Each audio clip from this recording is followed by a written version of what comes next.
Hi everyone, Caroline Bell here. One of the things that I'm hearing at the moment from a few people, especially with so many of us working from home, is how to switch off. For many of us who are new to working from home, it can be really hard to get that difference between work time and personal or family time. Now, if you have a separate room or a separate sort of office, so to speak, in your home, it's a little bit easier. You can just sort of close the door and walk away from it. But for many of us, we don't have separate living areas that we can actually allocate and dedicate just to a home office. And so working from home means that you're working in the living room or a family room or somewhere, especially if there's two of you working from home, finding that some people are working in the bedroom while others are working on the kitchen table. So that becomes a little bit harder.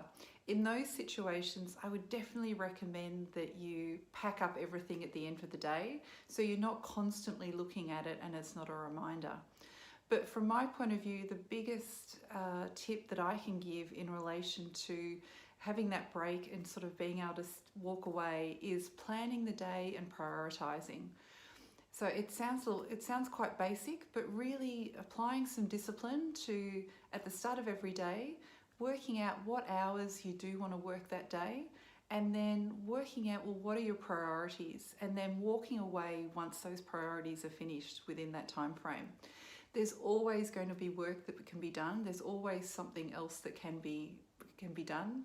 The work doesn't go away, unfortunately. But if you really just focus on what's the main priority you want to get through that day, and then walk away once that's been done, and then you start again the next day with focusing on the priorities for the next day. I would also recommend that you also just plan some breaks during the day.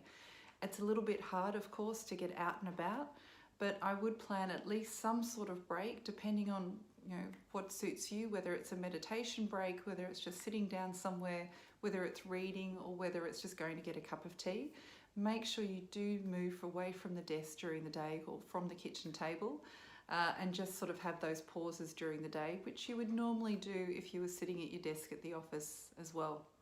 Would love to hear from you if anyone's got any more hints and tips for others that are struggling with finding that work and personal balance working from home.